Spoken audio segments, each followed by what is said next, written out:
สบายดีหมู่เพื่อนHCหมดทุกคนเลยนี่จะพา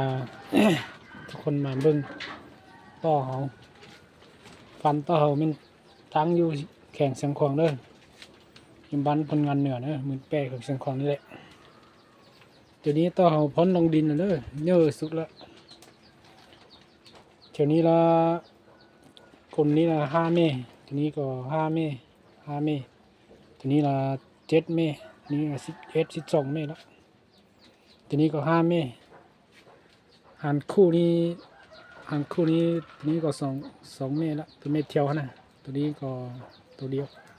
ตัวนี้ก็ห้าตัวแล้วตัวนี้ก็5 ตัวแล้วห่างเยอะเลยนะตัวนี้เบอร์ 1เลยตอนนี้เรา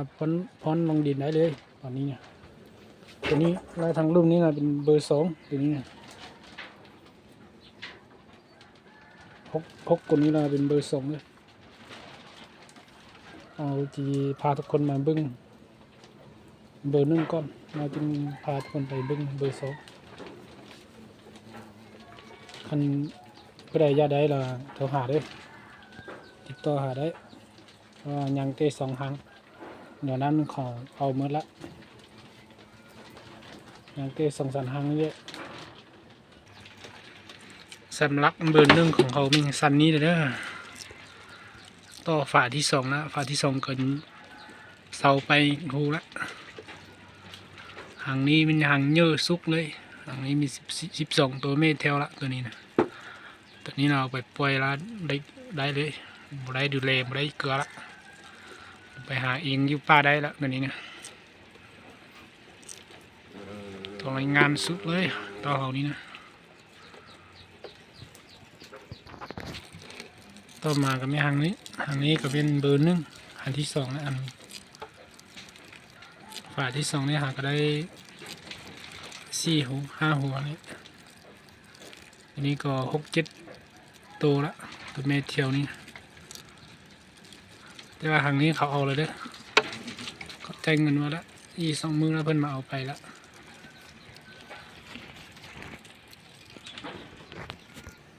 ตัวหัวกำเบื้องเลยมันตัวนี้มันเขาแจ้งเงินแล้วยังตัวเบอร์เป้นี้ตัวหางที่เป้กับที่7นี่มันก็เป็นเบอร์ 1คือเดียวลงเบื้อง2 หางนี้มันจริงงานปันเลย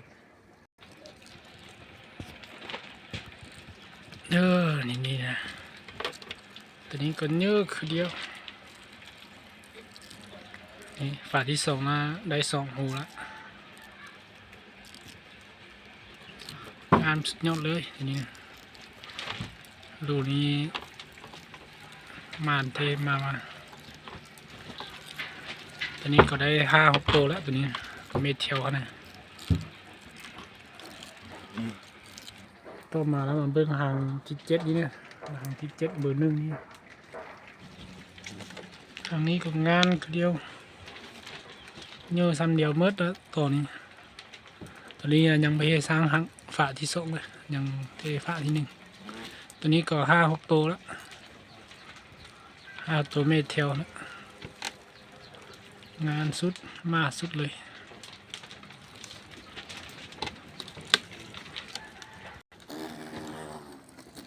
ตัวนี้นะเป็นหางคู่เลย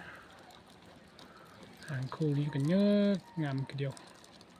หางเป็นขวานี่นะได้2 เมตรแล้วตัวเหมือนซ้ายนี่นะได้เมตรเดียวตัวเมตรเทียวนี่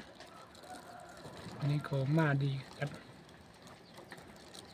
ตัวนี้เอาไปปล่อยมันจะเยอะกว่าตัวหางเดียว2 หางมาติดเดียวนี่กันง่ายกว่า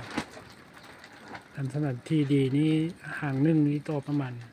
7-80 โลนี่เลยแล้ววันนี้มาเบิ้งตัวเบอร์ 2ของเขาเนะ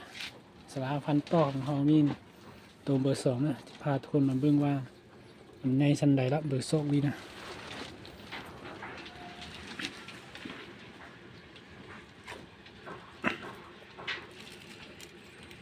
นี่เบอร์ 2ก็เยอะทันนี้ละได้5 ตัวละเยอะเท่เยอะว่ะ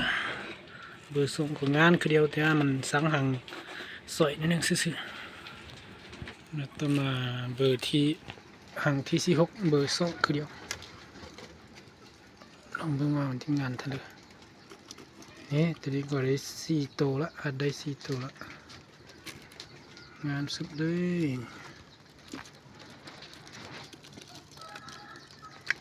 มีหลายคนนะของเขาเราเบอร์1นะยังสั่งเขาเบอร์2นี้มันโดนแห้งตัวนี้ประมาณกลางเดือน4หรือเดือน5ต้นเดือน5นี่จึงลงดินได้นะตัวเบอร์2นี้นะตัวเบอร์1นั้นลงตอนนี้ได้เลยสำหรับตัวเบอร์2นี้เขาหน้าผู้ใดสนใจละที่แบ่งปันให้มันมืดเลยก็ได้เบอร์1นี้ก็บ่ยางไหลเด้อยางได้2หางเด้อเหลือนั้นมันเขาเอามืดละนี่มาเบิ่งเม็ดเจียวนี้เวียอีกงานอยู่นอกนี่ไหลแล้วไปป่าเลยสบายเลยพอได้เกลือแล้วเตมเบิ่งให้มันบ่ให้จนมาลัดสิหางนี้ก็เป็นหาง2พันติดเดียวนั่นเดียวเลยเดี๋ยวหางนี้เขาจะจ้องเป็นแนวพันธุ์ถ้าผมตัวสันนี้เนี่ยเห็นว่าผู้ใดสนใจย่าได้ก็มาเข้ามาเบิ่งได้ก็ยังบ่ไหลละผู้ใดไหวผู้ใดนั้นได้โอเค